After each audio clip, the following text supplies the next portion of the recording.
Ma'am, please unmute from your end. You're muted.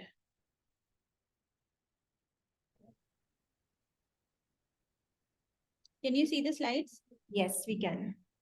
Thank you so much for the very lovely introduction. So we'll start off our session today. So what we're going to look at is the pathophysiology of nausea, vomiting, and constipation and its management. I'll cover briefly about hiccups also because many of the times hiccups might be an added symptoms along with your nausea and vomiting as well.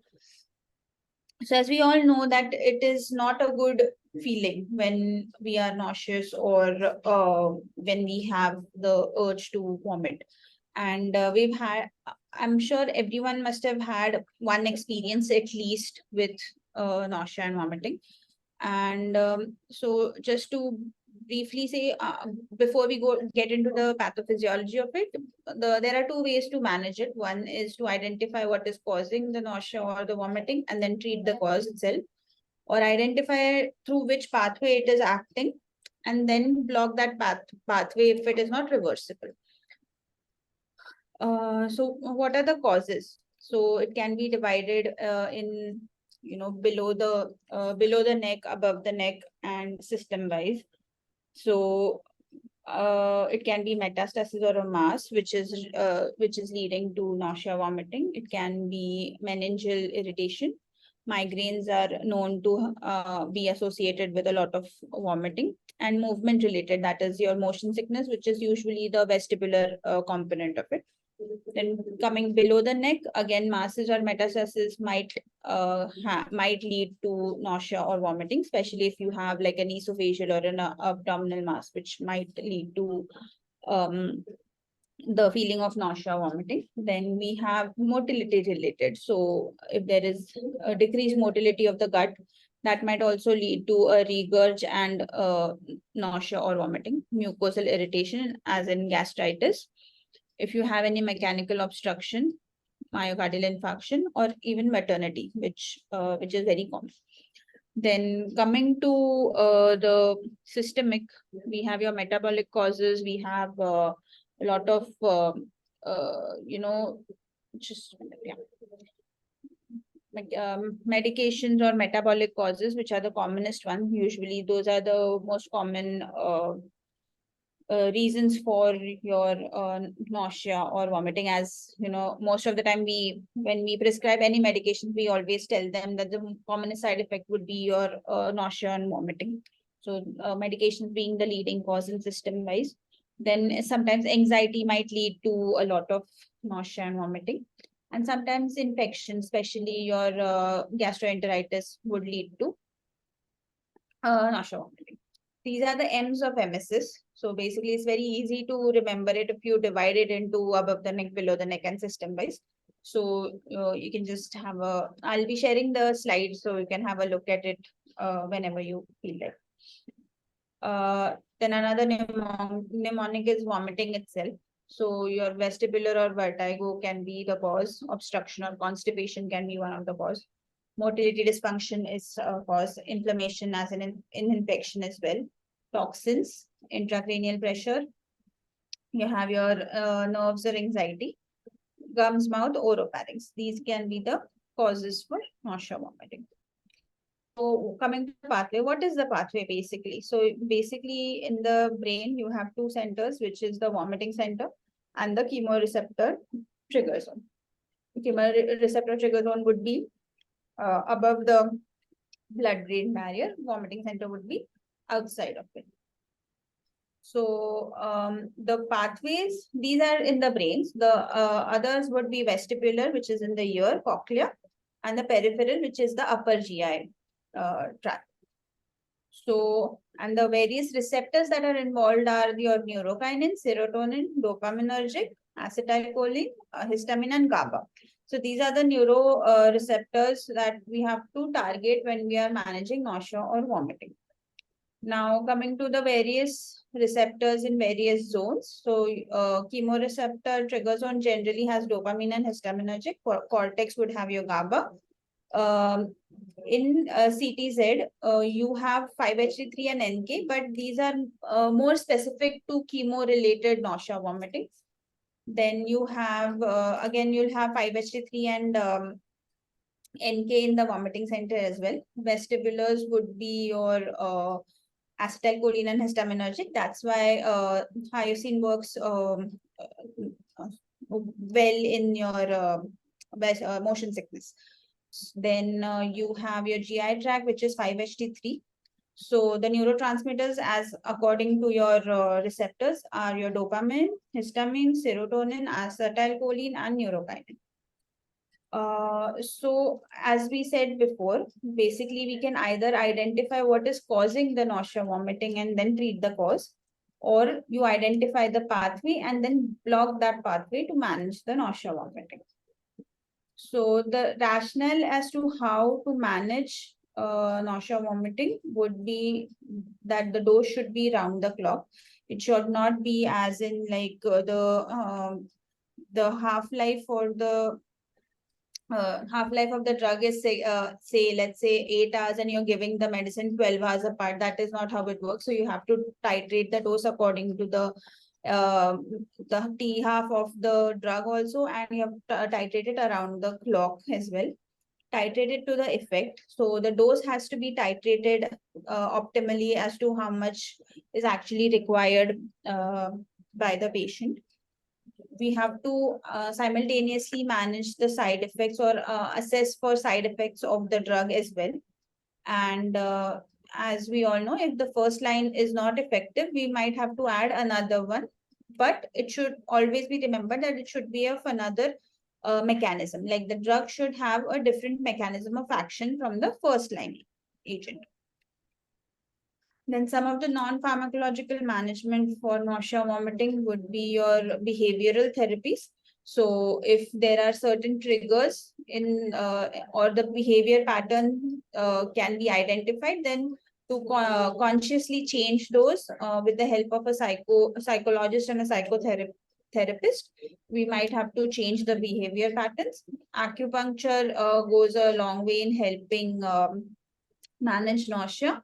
Relaxation techniques to overcome the feeling, sometimes hypnosis as well. Then the commonest ones would be avoiding any strong emetic smells, eating small meals and frequent meals to avoid bloating and precipitating vomiting or nausea. And sometimes ginger or other supplements as such would help in kind of reducing the sensation of nausea. Then medication classes, as we all know, they are the dopaminergic antagonists, 5-HT3 antagonists, NK antagonists. We have our prokinetics, we have antihistamines, anticholinergics, steroids, and benzodiazepines. Then coming to the, so basically all these medications would also act on the receptors, right? So we have to choose the medicines according to where the receptors are and which receptors are activated activated and are the cause of nausea, vomiting. So let's come to a case, and I would like everyone to actively participate in it so that we can have a discussion. So let's take a case of a 70-year-old female with an advanced ovarian cancer. She has abdominal pain, which has increased since the last couple of weeks. And recently has been she has increased her doses of opioids. And now there is constant nausea. So, okay. So what is the likely cause of nausea in this case?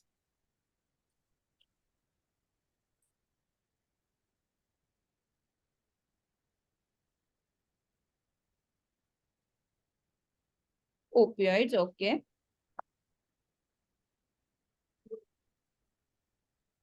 Anything else?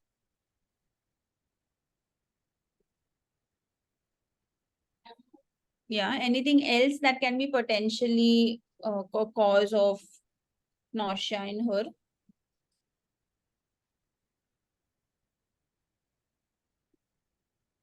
increased dose of nausea. The abdominal pain with ovarian cancer, would you suspect that there is maybe a mass which is obstructing uh, the the GI tract and maybe leading to a lot of nausea because of that? Advanced disease. Okay. Okay. Then what would be the which center would be predominantly activated in this case of nausea vomiting? So you have your four centers, right? You have your peripheral, basically. You have your vestibular. You have your vomiting center, and you have your chemoreceptor trigger zone. So peripheral is one, correct? Because abdominal pain there might be because we don't have enough history. So there might be like a obstruction or gastritis or anything of that sort. Okay, so peripheral is one. Anything else that might be involved?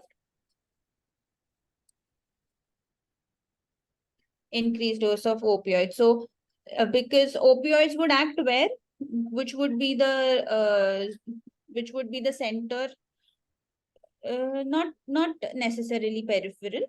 It has its central action through your chemoreceptor trigger zone. So it's like a centrally acting emetic agents also.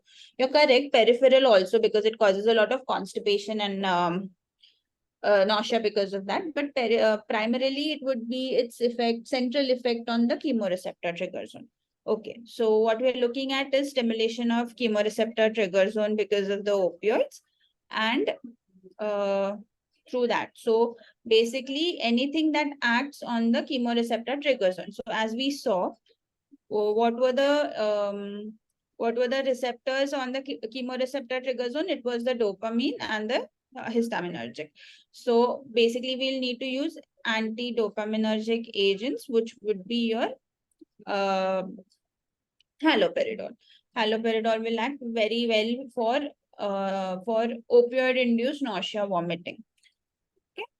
Now coming to another case, this is a relatively young female with history of diabetes and has metastatic colon cancer. There is liver involvement with malignant ascites. She has chronic nausea, vomiting, and there is reflux also and bloating. Eating makes the symptoms worse. Now, what would be the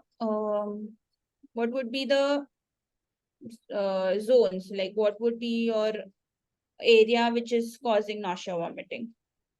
Among the four that we have primarily, what would be the cause? Again, there are two here that I can think of. One may be more predominant than the other, but there are two zones which would come to my mind given the amount of history. GI tract, yes, excellent. Basically, from the symptoms of reflux, bloating, and eating making the symptoms worse. So the peripheral zone is affected. And anything else that comes to your mind?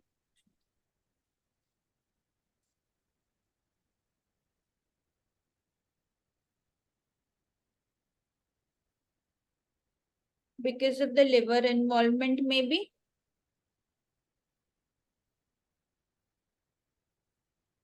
So, if we don't have enough history, but if the liver involvement is enough to cause liver function derangement, then a centrally triggering emesis might also be present because of the deranged LFT. So again, chemoreceptor trigger zone might be involved.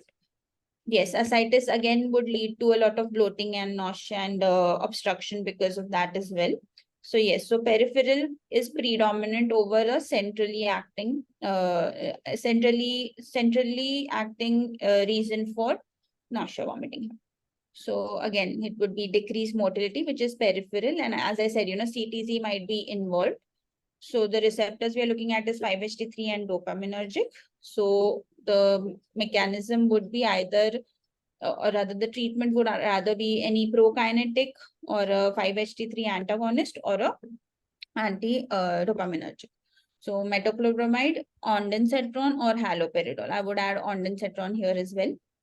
We'll come to why not to give metoclopramide or ondansetron, but we'll come to that a bit later. Then coming to another case, there is a 38-year-old male with metastatic melanoma. He had acute onset of vomiting and also reports headache with neck stiffness. So what do you think is the reason for nausea, vomiting here?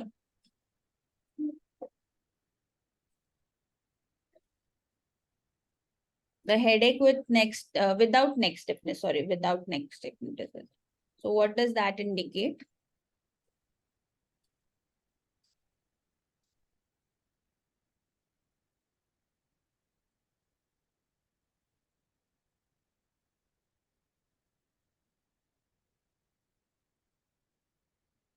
Anyone? Okay. You need more history, basically. Okay, so basically, even if it is without the neck stiffness, you would go for a meningeal cause because there is a lot of headache and there is acute onset of vomiting, which is worse in the morning. AM is morning. I'm sorry, I forgot. I didn't mention that.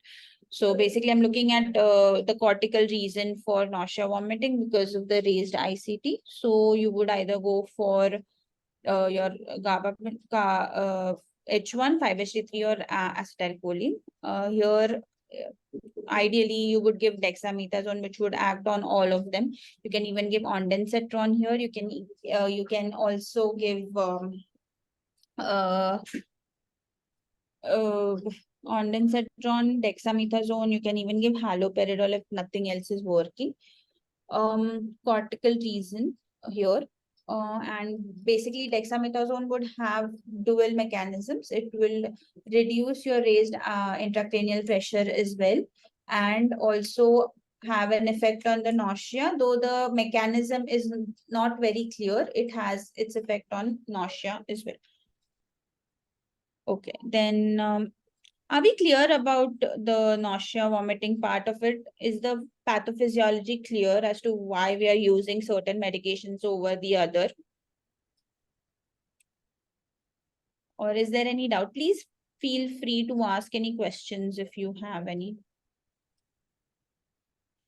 Okay, what are the doubts? If it's not clear, what exactly is the doubt there?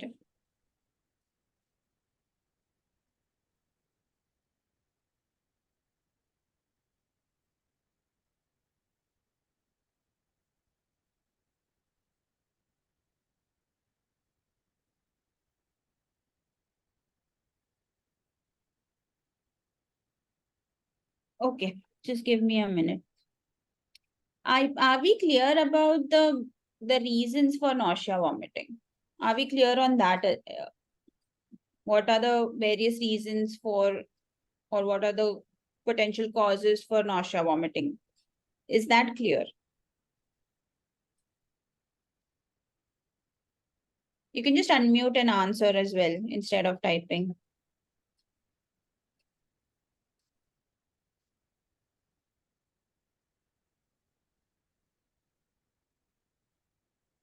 Okay. So very quickly, I'll just briefly give you an overview again. So basically your reasons for having either nausea or having vomiting would be divided into above the neck, below the neck, and systemic causes, right? So above the neck would be any mass or mass in the sense brain mass, brain tumor, or any brain metastasis, right? So those are the potential reason why there is nausea, vomiting. In meningitis or meningeal irritation, again, you have a lot of nausea, vomiting because of the raised ICT or because of the activation of the chemoreceptor trigger zone. Then as we all know, with headaches and migraines also, there is a lot of nausea, vomiting. It might be the pre episode of migraine symptom as well, so that the person suffering from migraine would usually understand that he has or he's going to have an episode soon. So that might be like a pre episode symptom as well. And movement related here, I mean motion sickness, so which is a vestibular cause. So these are the above neck reasons for your emesis. Below neck would be again any mass or metastasis which is leading to either obstruction um, or is triggering nausea because of other reasons also would lead to your emesis. Then motility, again here we mean motility of the gut, which is any gastric or GI dysfunction, mucosal irritation, gastritis, or acidity in simple words, would also lead to a lot of emesis. Then any mechanical obstruction, in the sense of malignant bowel obstruction, or you can have strictures which will cause obstruction, that will also lead to a lot of nausea or vomiting itself. Myocardial infarction, one of the very common symptom, not only with myocardial infarction, but with any sort of severe pain, is nausea. You might have, may or may not have vomiting along with it, but nausea is very common in any case of severe pain. So myocardial infarction may present with a lot of nausea. And maternity, as we all know, it usually in the first trimester, there's a lot of nausea associated because of the changes in the hormones, let's say, and because of the various metabolic effects in the circulatory system. Now, systemic cause would be either your mentation, in the sense anxiety might lead to a lot of nausea, vomiting. So your mentation and anxiety levels. Medications, as we all saw, opioids being the commonest reasons for excessive nausea. Your microbes, in the sense infections of the GI tract, and metabolic reasons or toxins in the system would lead to a lot of nausea, vomiting. Now, these are the causes. So coming to the pathophysiology, is basically you need to keep all these causes in your mind and understand where all it can act. So basically you have your receptors and your the centers of nausea, vomiting. So the four main centers would be your, sorry, if you want to divide it further, there will be 5 centers. One would be your cortex, second would be your chemoreceptor trigger zone, third would be your vomiting center, fourth is your vestibular apparatus, which is in the inner ear, and your peripheral, which is the GI tract. Now you need to understand what are the causes in the sense, all these reasons that we just saw, where they potentially act, and what is the medicine that you can give for them according to the receptors that are present in that area. So the medicines are basically divided according to the receptors that are present. So you have your dopaminergic antagonist, 5-HT3 antagonist, NK antagonist, prokinetics, which is metoclopramide and domperidone, antihistaminics, anticholinergic, steroids, and benzodiazepines. So these will act on the receptors basically, and the receptors would be triggered according to what are the causes of nausea, vomiting. So that is how the physiology is interlinked. Is that clear, or is that still confusing?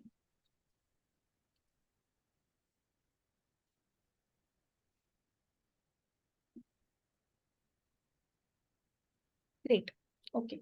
And coming to hiccups. So basically what happens is that because of the stimulation of the vagal or the phrenic afferents, which activates the hiccup center, which is generally in the C3 to C5 of level of the spinal cord.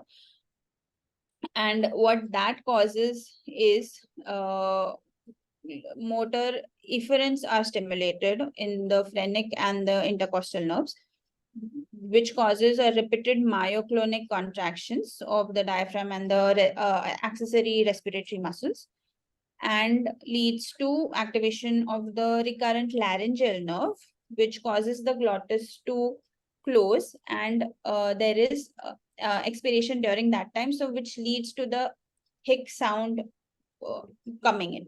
So that is basically how the nervous efferents and afferents of what leads to hiccups. Then usually it is it occurs in around 55% per 1 lakh patients. CNS causes or GI tract diseases.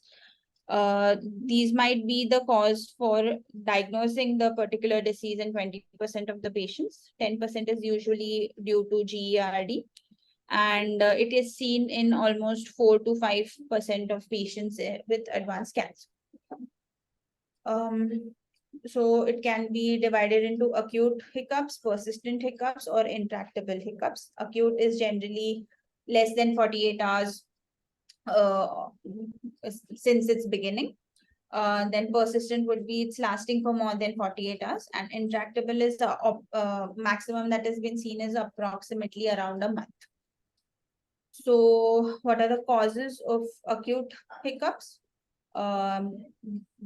Carbonated beverages or alcohol, eating a lot of food, any emotional fluctuations, excitement or stress, temperature changes, swallowing a lot of air, especially while you're chewing a gum or candy, might lead to hiccups. So these are the acute causes of hiccups, which generally subsides within 48 hours. It might not even last that long.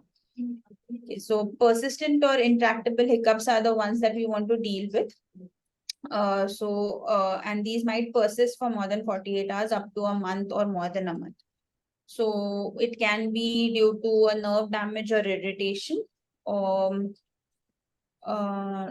Then it can be a mass, it can be GERD, it can be because of the throat irritation, it can be because of that as well.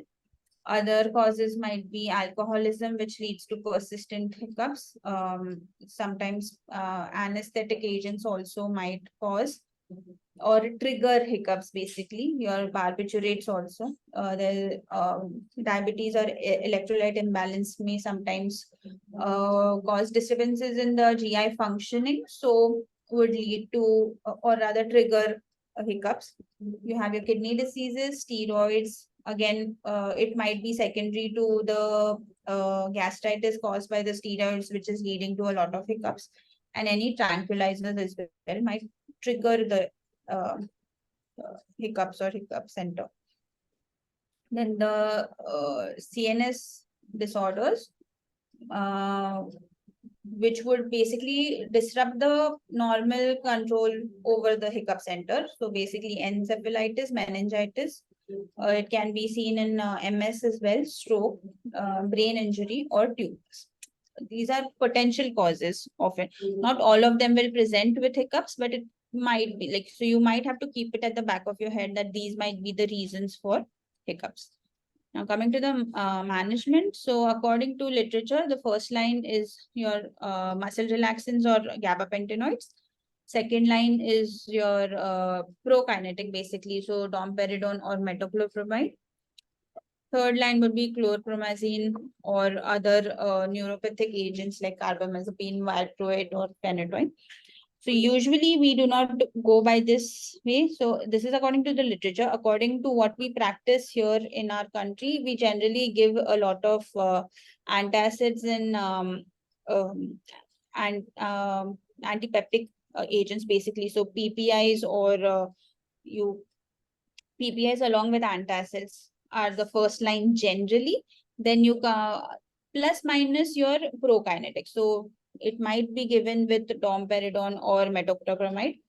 If that is not working, then you go for baclofen. So that is the order that we follow here in our country, but it might vary from institution to institution. So you will have to kind of have to verify with the physicians or with the hospital policy of managing these symptoms. Then any non-pharmacological measures. So in nasopharyngeal stimulation might lead to suppressing the hiccup center, especially in acute hiccups. So intranasal vinegar or any stimulant or irritant basically helps suppress the center.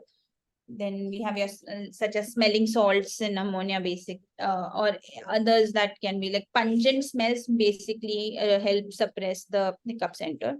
Uh, Cold water or cold compresses on the face so it basically leads to vagal stimulation, so that helps in reducing it. Carotid massage or as we say, induced right dara dena kisi ko, so that also sometimes help reduce hiccups.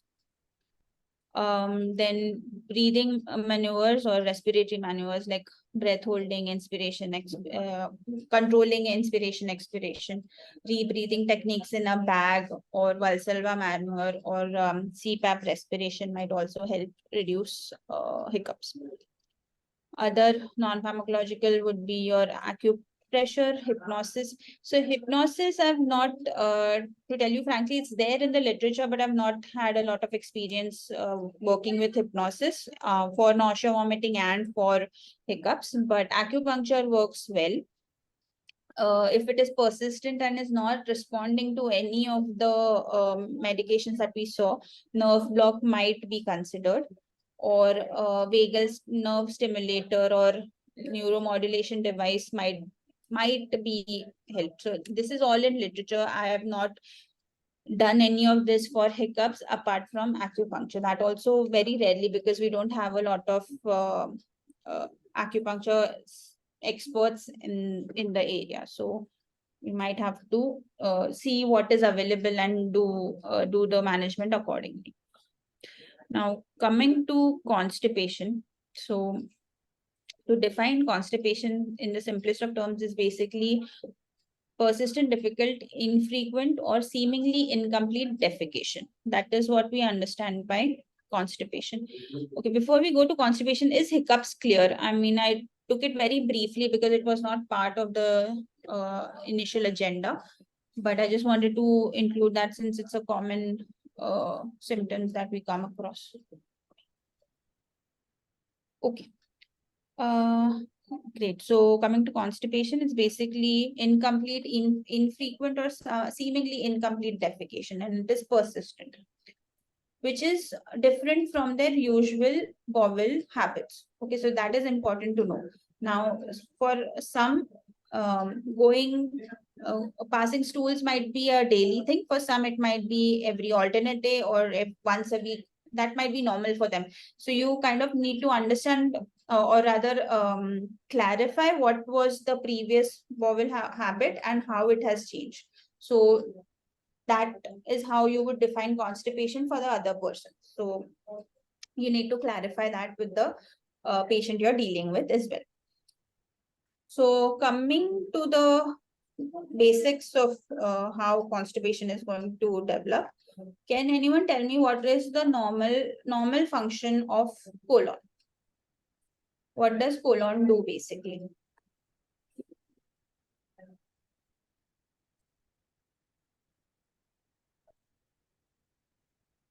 Anyone? Colon, by colon I mean large intestine. So what does large intestine do basically? What is the function?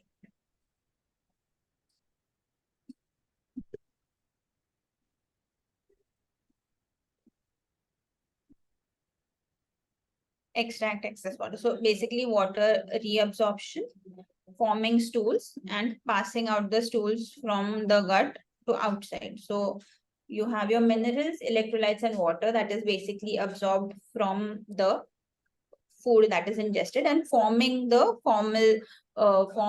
final stools that we are going to pass out, right? Excellent. So this is just to briefly show you the anatomy of the colon. So what basically happens is that there is approximately like 7 liters of fluid that is coming through various ingestion or secretions that are occurring. Approximately 7 liters, right? So reabsorption, as we call it, small intestine approximately absorbs around 7 liters. Colon approximately absorbs 1.9, approximately 2. So approximately 9 liters is absorbed totally, and only part of it, that is 0.1, is excreted out through the colon. Now this we are talking about the GI system. Okay, we're not talking about the kidneys. We're talking just about the stomach, colon, intestine, and the colon. So excreted out from the colon is just 0.1 liter from the whole intake that we have. Okay. So keep this in mind so that when we come to the further one. Now, what are the potential reasons why there would be constipation? Quickly. I mean, it's written all over here. So drugs we can omit because we know what happens with it. What are the potential reasons? Less water intake, correct. Anything else? Anything else? Opioids, okay. Yes, opioids. Post-surgery, sometimes you have ileus because of post-surgery, less movement, so motility is decreased. So there is motility of the gut is also decreased because of that. Oh, it's not in slideshow. I'm sorry. Okay, can you see it now? Yeah. Yes, ma'am. Okay. So food intake is less, or you have a lot of carbs in the food, which makes it more hard, basically. So that also might be one of the reasons for constipation. Psychogenic reflex, that aneurysm, basically what happens is, if despite your rectal distension, the normal physiology is when there is rectal distension, the peristaltic movements start and it pushes the stools forward. So in aneurysm, what happens is, despite the dilatation or distension of the rectum, the sphincter does not open up. So there is constipation. If there is no bulk, there will be no peristaltic movements. So because the colon does not distend. So the motility decreases, leading to constipation. Surgery, same, because of the especially with the abdominal surgeries, what happens is paralytic ileus might set in. It might be because of the surgery itself, because there there is some amount of injury occurring to the gut, or it might be because of the electrolyte disbalance that occurs during the surgery, which leads to ileus. Usually it resolves on its own by day 2 or by maximum day 3. There might be mechanical obstruction. There might be some neurogenic or myogenic disorders, which is hampering the normal peristaltic movements, and drugs. So these are all the potential causes or the pathology involved for constipation, right? Now, coming to the secondary causes, it might be due to some, as I said, metabolic or endocrine pathology or disorder, such as diabetes, hypercalcemia, thyroid disorders. All of these lead to decreased motility, basically causing a lot of constipation. Neurological disorders like spinal cord injury or MS, Parkinson disease, what happens is that the control over the bowel function goes away. So what happens is that the patient, it can go either way. It can be like the patient passes stools without his understanding, or the patient does not pass stools, but it does not have the urge to pass stools as well. So that leads to a lot of constipation. So you need to have like a proper watch on such patients, whether they are passing stools regularly or not. Do they need the support of any interventions to pass these stools? So that needs to be kept in mind. Anorectal region, so fissures or strictures in the area are very painful.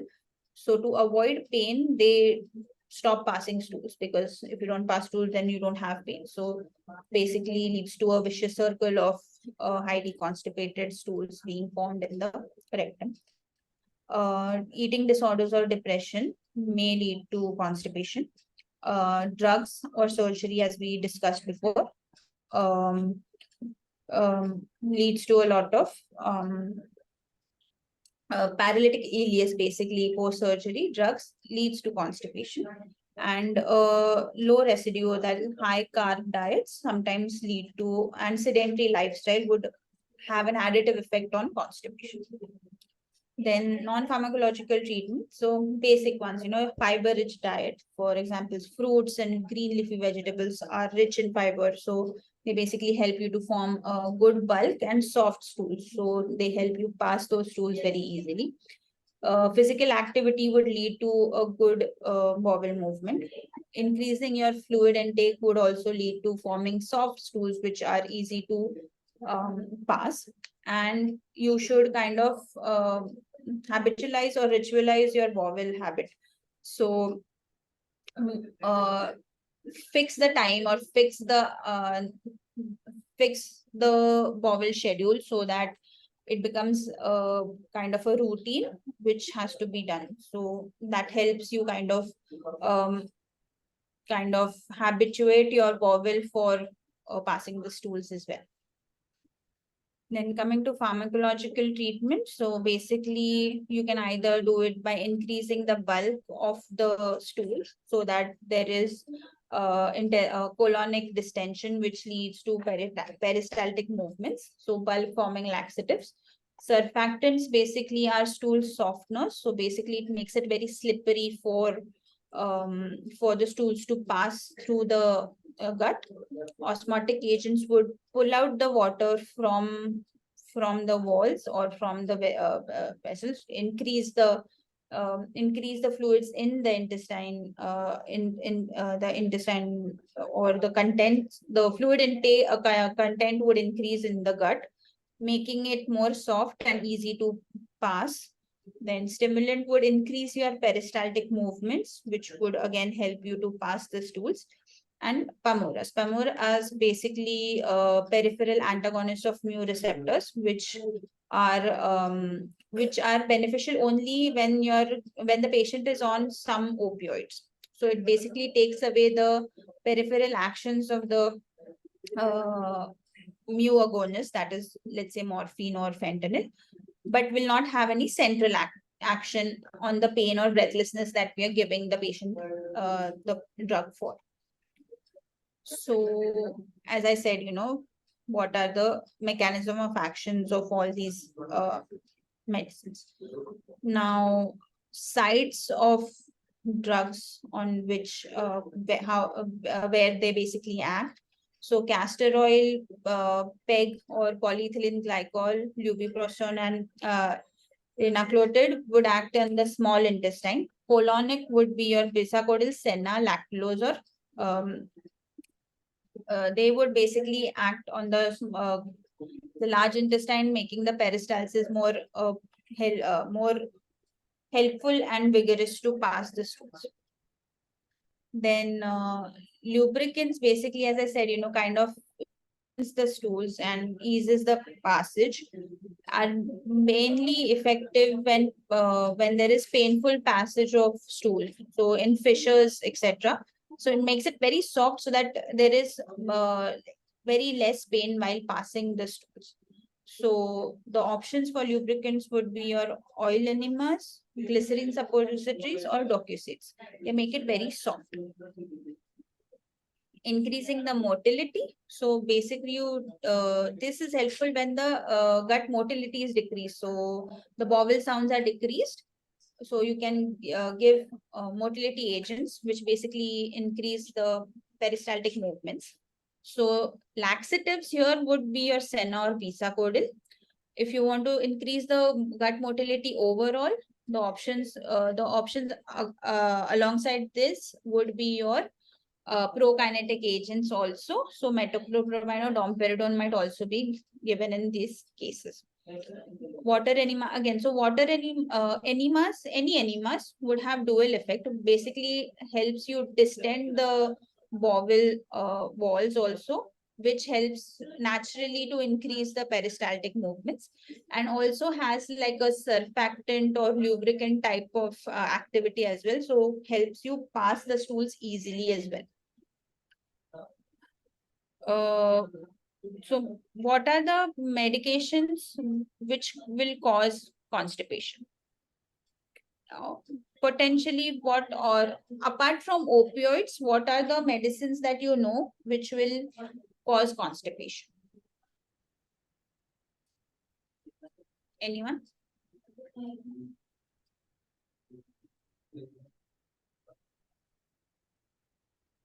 These many.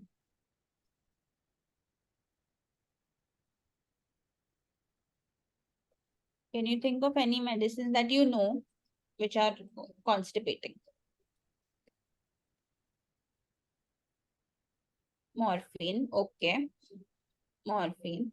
Anything else?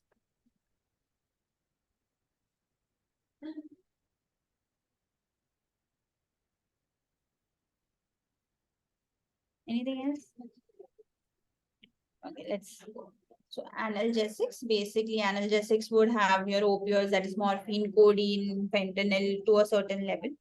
Anticholinergics, you have your calcium channel antagonists, diuretics, iron preparations, polystyrene sodium sulfonate, antacid and containing calcium carbonate and aluminum hydroxide. So generally only antacid containing only these are not available anymore. So you have a combination of aluminum hydroxide and magnesium also. So those are counteracting because one causes constipation, the other one causes loose motion. So usually nowadays you get it in combination. So antacids may not cause constipation in most of the patients.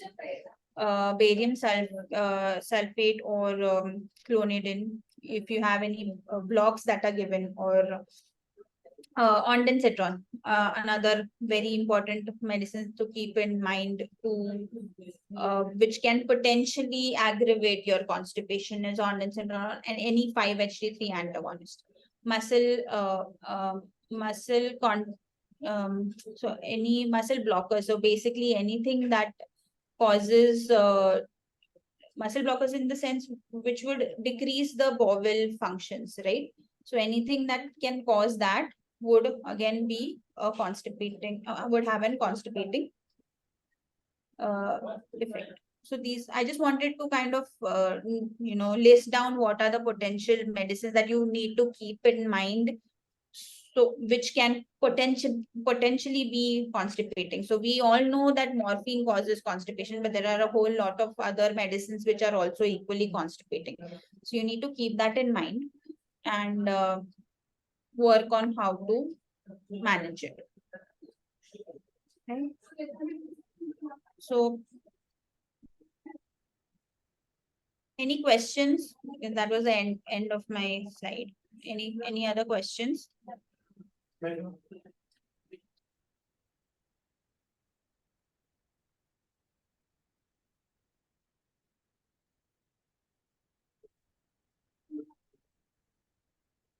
Thank you, Rutula ma'am, for that wonderful presentation.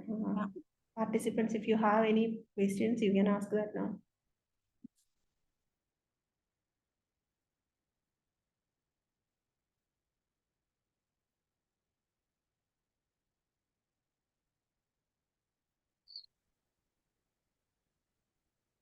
Celia, if they don't have a questions, we can move on to the case presentation. Ms. Bindu will give us some questions.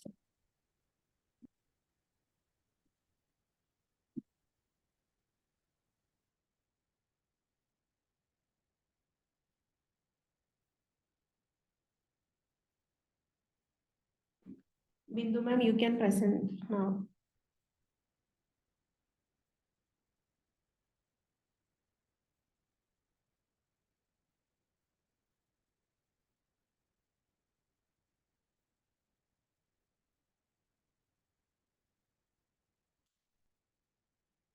Bindu ma'am, can you please unmute from your end?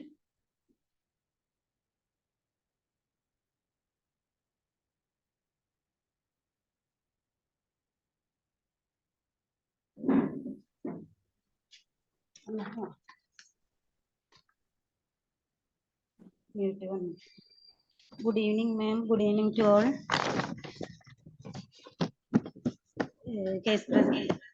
Case presentation on carcinoma stomach.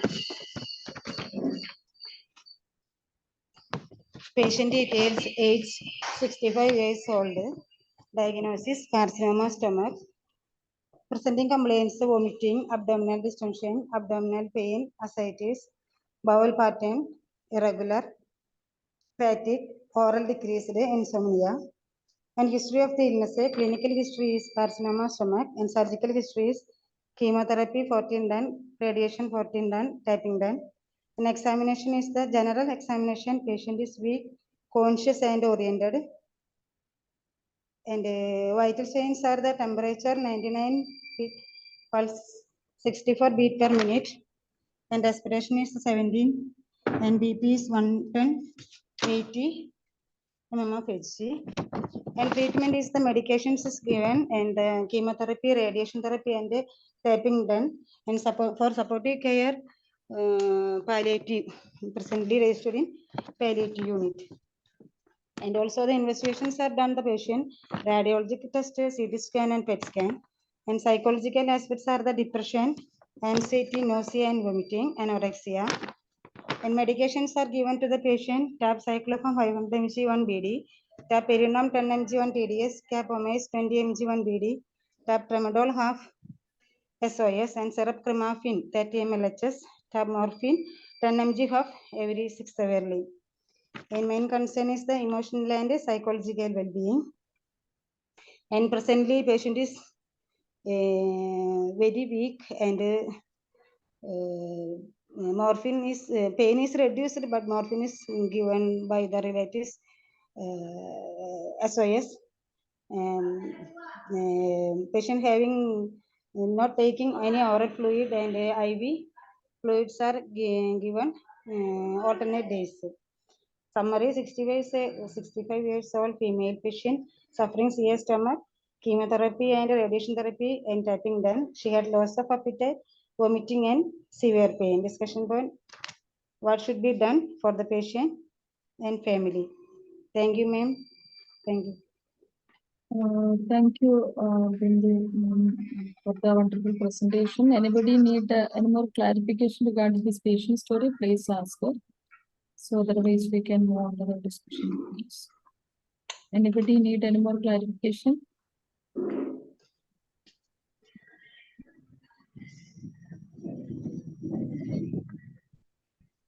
Bindu sister, where is she now? Right now, she is in the home or in the hospital? Presently, she is in the home, and she is taking IV fluid alternate days. How From did she, care going Okay. to home, and we are giving IV fluid alternate days. She had not taking any oral fluid. Okay.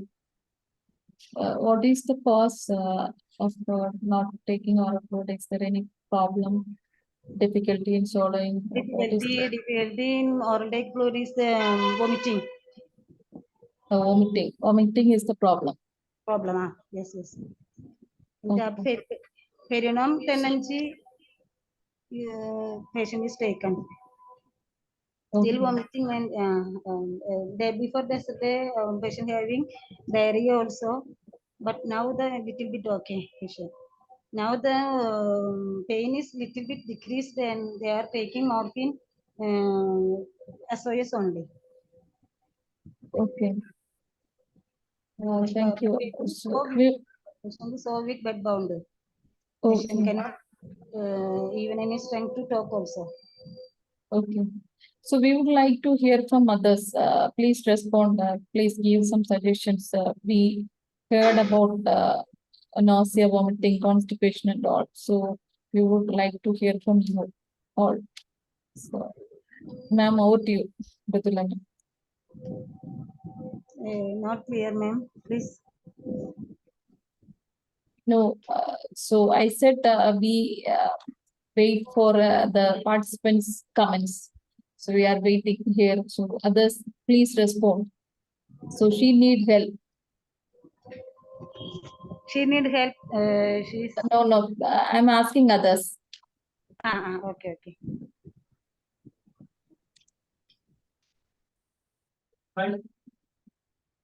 Anybody?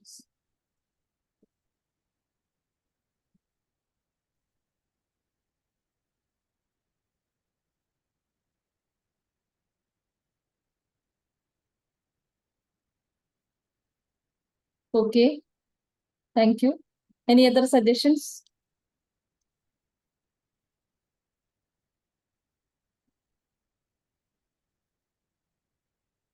Okay.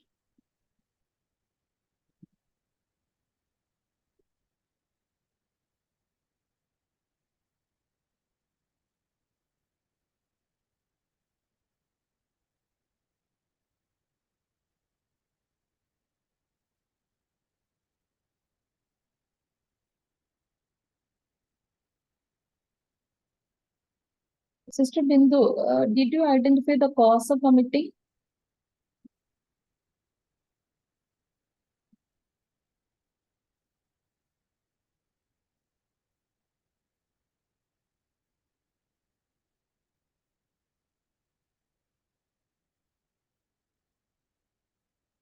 Sister Bindu, are you there?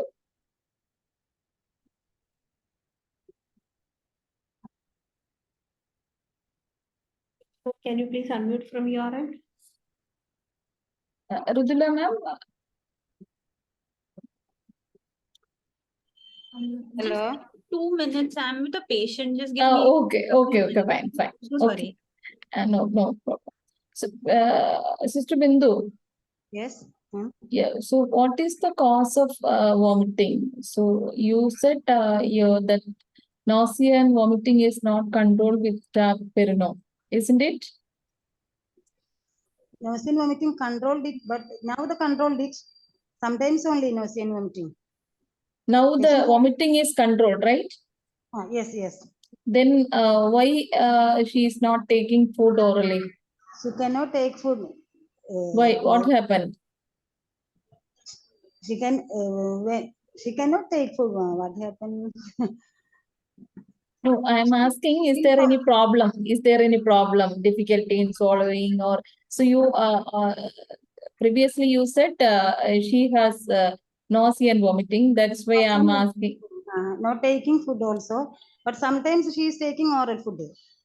If she cannot take any food, any oral foods, we are giving IV drips.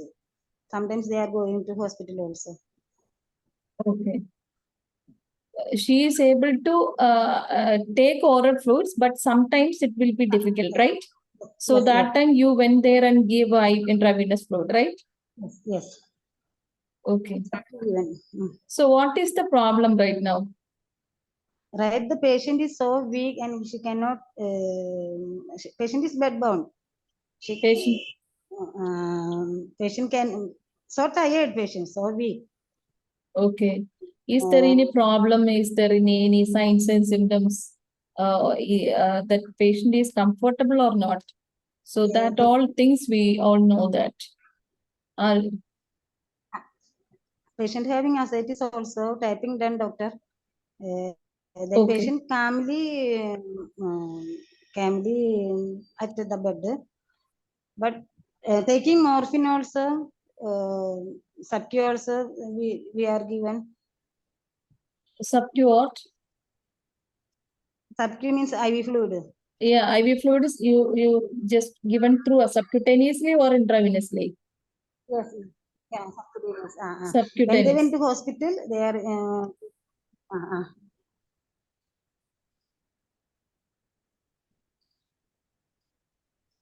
So,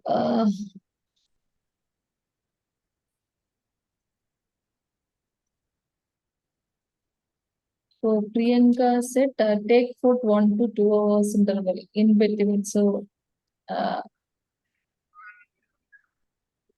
okay. Any other suggestions? What about the family background? Family background, they are very anxious. The patient means their children are studying Mm. recently. Mm. Talking about the patient condition. So, did they know the prognosis and diagnosis? For this diagnosis, this treatment. Hmm? Patient family, we are talking to the patient family. about the disease, and they are accepted that now, but still they are worried about their daughter. Okay. The patient knows the diagnosis and prognosis, right? Patient also knows the diagnosis. Diagnosis and prognosis. What about the Patient knows that. patient knows that prognosis, diagnosis and prognosis, right? Okay. Yes, yes. Okay. So, senior, can you back to the presentation? Can you go to the previous slide? So, okay. So, she is anxious and depressed. Previous, please. So, her psychosocial aspects, depression, anxiety, nausea, vomiting, so nausea, vomiting, and anorexia, that comes under physical. So, psychosocial aspects, depression and anxiety. The previous slides.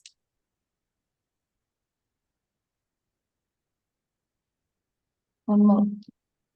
So, wait, okay. Her presenting complaints is vomiting, abdominal distension, abdominal pain, ascites, bowel pattern irregular, fatigue, oral intake decreased, and insomnia. So these are the presenting complaints, right? So, Yes, yes. so I am asking to you whether she get adequate relief with these all things, because she has vomiting. You said vomiting is controlled. Abdominal distension, the ascites is there, right? That also you were doing the ascitic tapping, right? Yes, yes. So the patient is having abdominal pain, but you are giving morphine for hourly. So that is enough for getting pain relief, right? Is Yes, that yes. okay, or is there any corrections need? Please respond. And bowel pattern irregular. So what about that? Still is she constipated, or her bowel movement is okay? Now the bowel movement is okay. Okay. So insomnia and oral intake reduced and fatigue. So what is the cause of insomnia? Now we need to identify the cause of insomnia. Insomnia, firstly, she had insomnia because due to pain, but we are giving morphine. After that, patient is okay. Now patient is okay. Pain is reduced and patient can sleep. Okay. So just to think about the 4 aspects of this patient: total pain concept, physical aspects, emotional aspects, social aspects, and spiritual aspects. So what are the problems in the physical aspects? You said the physical problems are well controlled now, and the psychosocial aspects is also there. She is worried about her the daughter. So that is also, we understand that if there is a psychosocial issues there, definitely the physical symptoms will be worse. Okay, so if they have a psychosocial issues, we have to identify the cause and try to manage the psychosocial issues. Then only we can able to improve the quality of life. Here also, there are psychosocial issues. So we need to identify those things. Sometimes she will be worried about her children's education, and that all things we have to look into. Ma'am, what do you think? You're correct in the sense that, psychological issues, they in themselves are they cause a lot of distress. And also in addition, they kind of increase your physical symptoms as well. So it's like a vicious cycle which goes round and round. And also to manage any symptom, you have to look at all the aspects of that symptom and manage it very holistically. So I'm sorry I missed it. What are the main concerns for the patient and the relatives? Like what What is the main thing that you want to address in this patient?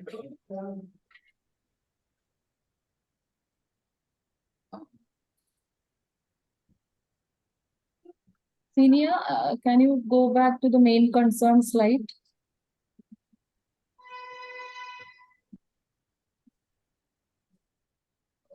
Okay, so it's basically the emotional turmoil that she's going through, and she's having insomnia because of that, and a lot of anxiety, I'm assuming. Okay, so how the physical symptoms are well controlled? They are not hampering her daily activities as such. Hello, Yes, Sister Bindu. not clear, ma'am. So are her physical symptoms being managed well? Yes, So there's no nausea, there's no vomiting, she's passing stools well, nothing of those sort? nothing. And now the patient is so weak and she is bedbound. Okay, okay. So is she having her food also regularly? There is no problem in that as well? Hello. Hello, is she eating well?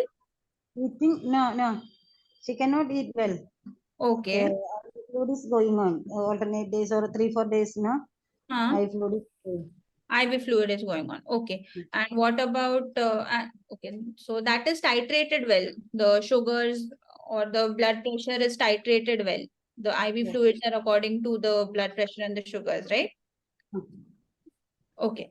So what do you think are the potential reasons for her emotional and psychological symptoms? What could be the potential reasons why she's having so much of anxiety, insomnia, or distress in general? She's having CS stomach, so she's worried about that.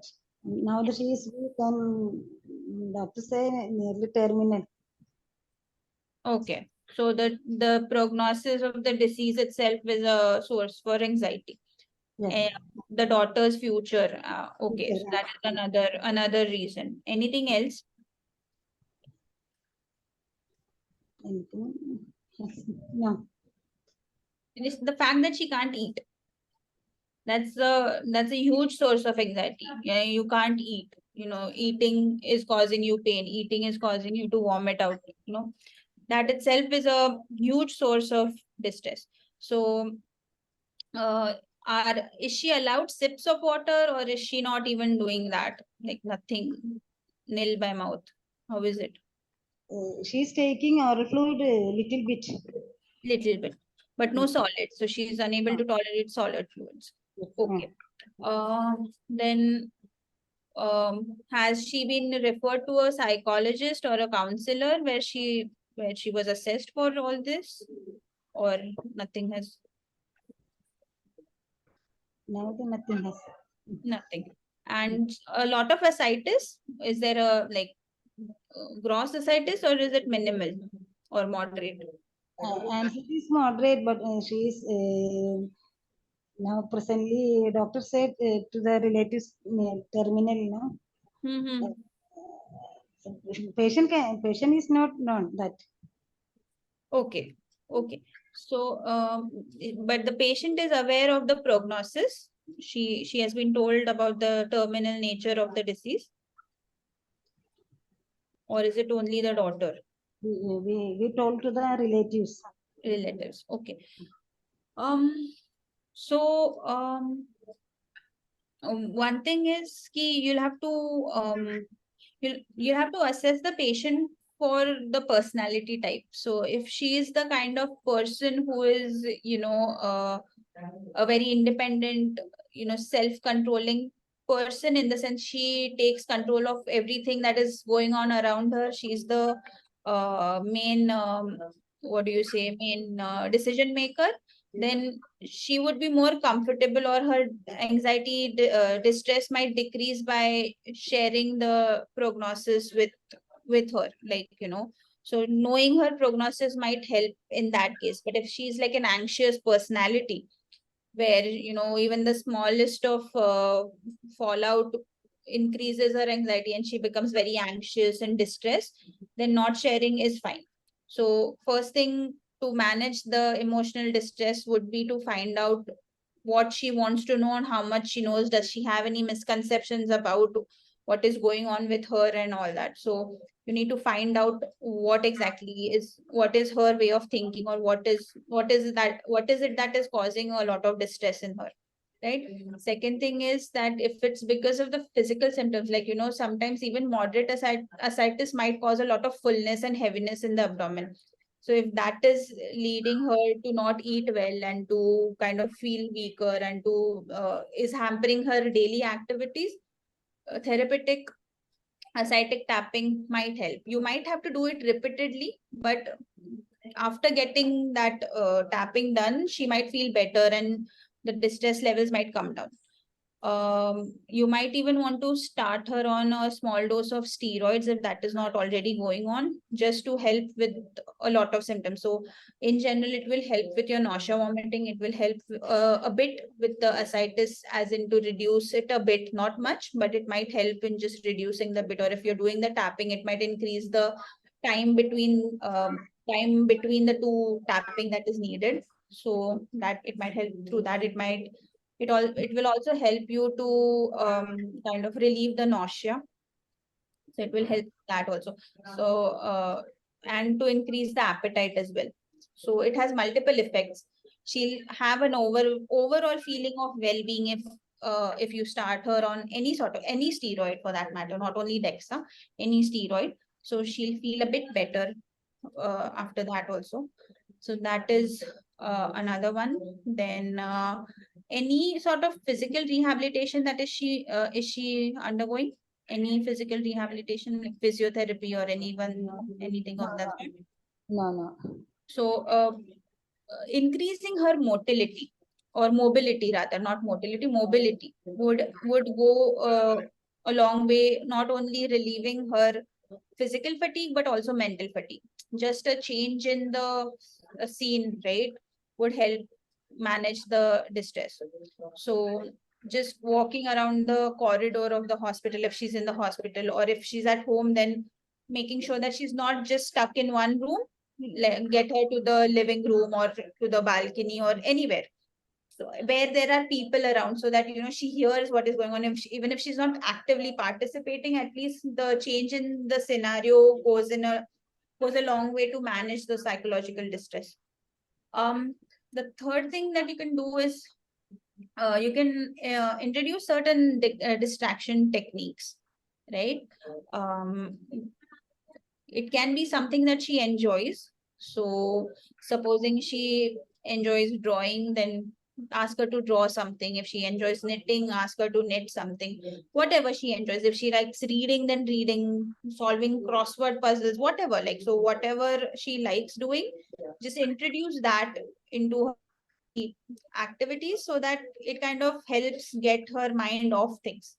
So that will also help. So you'll have to kind of formulate a sort of a very rough uh, management plan with her daughter. So sit down with her daughter, discuss what can be the potential reasons why she is so anxious and distressed, and discuss all the potential options that we have that we can introduce for her without her actually knowing that you're trying to do something to her. And maybe it would be of help if you get a psychologist or a counselor involved, so that it can be done very seamlessly. Then they'll help you a lot.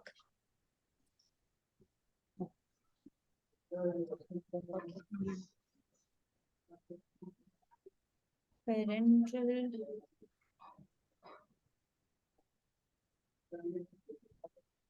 Okay, thank you, ma'am, for the comments. So, I think you have to talk to the patients, go there and talk to the patient. As ma'am said earlier, we need to identify whether she wants to know the prognosis or not. If she wants to know sometimes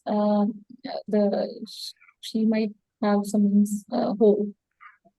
This all will Yeah.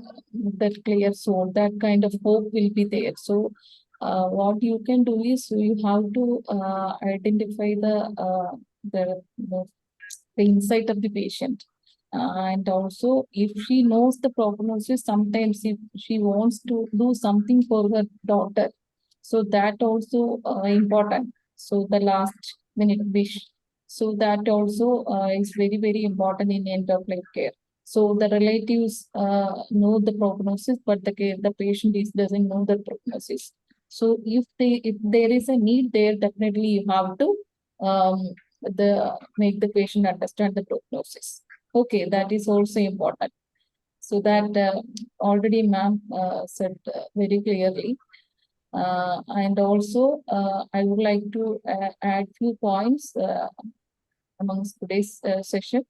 So we all heard about nausea, vomiting, hiccup, constipation and all. So whenever a patient comes to you with nausea, vomiting, constipation or hiccup, you have to listen the patient problems and try to identify the cause. So if you try to identify the cause, then you can able to plan.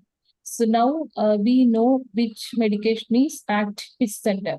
So what medication is good for which conditions. So these all we know. So if there is any mistaken there, so you can also highlight it. Okay, so we have to identify the cause first.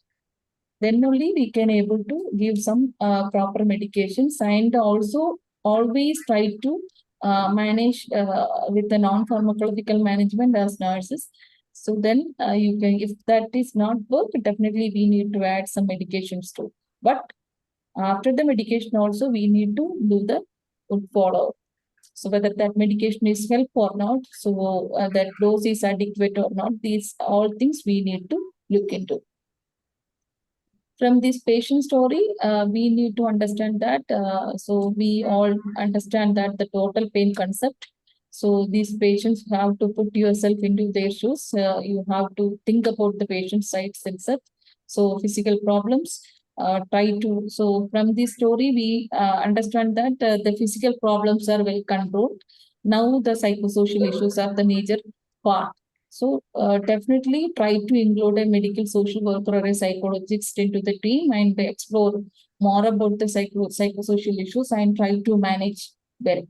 So, and also you have to look into the spiritual aspects. If she have some wishes there, she wants to go to the temple or church, something like that. Definitely you have to try to meet. So this is sometimes this is one of the last wish for her. So that also is important. So you have to keep it in mind, the total pain concept. Okay. You don't have any questions. Any other points you want to add, ma'am? No, No. I think it was well covered. Okay, ma'am. So if others you don't have any questions, we can wind up. Any other question? Any last minute question? So I think they don't have any questions, ma'am. Thank you, ma'am, for the wonderful presentation. It is very useful because case-based discussions were there. It was very helpful for us. So thank you, others. Thank you, Sister Bindu, for bringing a patient story. So that is also very helpful for us. Definitely go and talk to the patient and understand the problems and try to meet her problems. Okay, thank you. Thank you. Okay, thank you, We will ma'am. meet you. PPT, so you can just share it with the participants. Okay, thank you. Yeah, thank you. Thank you, ma'am. Thank you, Rutula ma'am, for being here with us today. Thank you all for joining here with us for today's session. We'll meet on the next session on gastrointestinal symptoms part 2 on Thursday. Bye-bye.